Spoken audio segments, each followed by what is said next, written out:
Chapter 12: The Architecture of the Deluge and the Preservation of the Bloodline.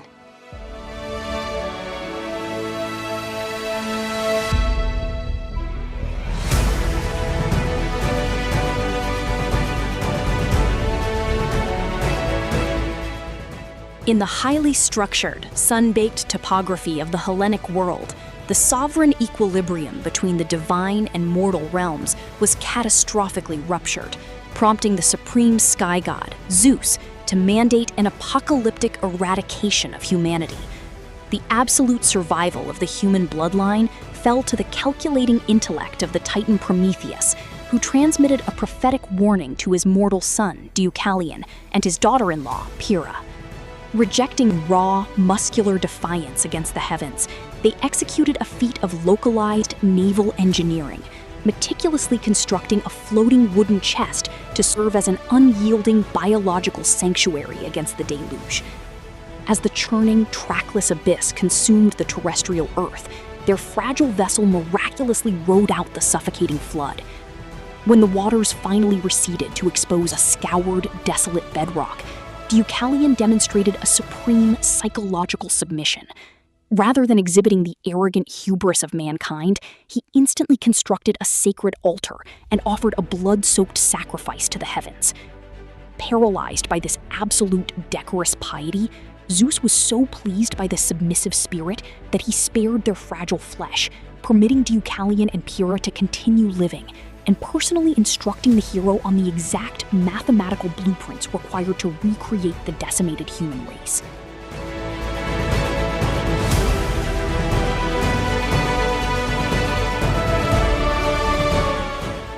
This unyielding, mathematical cycle of aqueous annihilation and highly structured regeneration similarly anchored the ancient geopolitical bedrock of Mesopotamia. Deep within the sprawling, sun-drenched cosmology of the Epic of Gilgamesh, the absolute, sovereign survival of mankind rested entirely upon the weary shoulders of Utnapishtim, an immensely wise mortal selected to endure a terrifying, divine purge. The heavens unleashed an apocalyptic nightmare. The colossal flood raged with blinding, visceral fury for exactly 7 days and 7 nights, permanently transmuting the bustling terrestrial civilization into a suffocating aquatic void. Navigating this endless, dark abyss within his heavily engineered boat, Utnapishtim's vessel eventually drifted to a halt atop the solid geological mass of Mount Nimush. Operating with a calculated navigational intellect, he systematically released a fragile biological sequence into the ether, first a swallow, then a dove, and finally a raven, to probe the watery expanse for dry ground. When the ravenous bird failed to return, mathematically confirming the emergence of terrestrial soil, Utnapishtim recognized it was safe to breach the vessel and immediately executed a masterpiece of divine diplomacy, offering a burning, visceral sacrifice to the high gods. To permanently consecrate this biological survival, the heavens executed a miraculous transfiguration.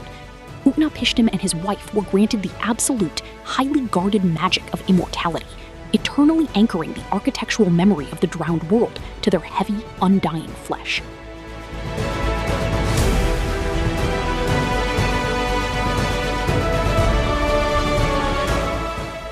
However, the profound necessity of obeying the strict, geometric laws of the gods during such apocalyptic survival was vividly chronicled within the sweltering, cyclical cosmology of Mesoamerica. The absolute architecture of the universe was strictly governed by a sequence of eras, and the fourth sun was mathematically destined to be catastrophically terminated by a world-drowning flood after precisely 676 years. The fragile, biological continuation of the human race was entrusted to the survivors Tata and Nene. The supreme god Tezcatlipoca provided them with a miraculous sanctuary to navigate the churning, aquatic abyss, but issued a terrifying, absolute command. They were mathematically forbidden from consuming anything other than the sustenance he explicitly provided. Yet, the unyielding, visceral hunger of mortal biology frequently shatters the highest dictates of the heavens. As the suffocating floodwaters finally subsided, Tata and Nene brazenly defied the Supreme Sovereign. Capturing a fish from the damp terrestrial mud, they roasted its bleeding flesh over a blazing fire. Consumed by a blinding, apocalyptic fury over this psychological rebellion, Tezcatlipoca executed a masterpiece of biological horror. He mercilessly mutated their fragile human anatomy, permanently transfiguring the survivors into feral, ravenous dogs, a visceral monument to the profound reality that the supreme architects of the cosmos demand absolute, unyielding obedience from the fragile mortals they spare from the dark, watery abyss.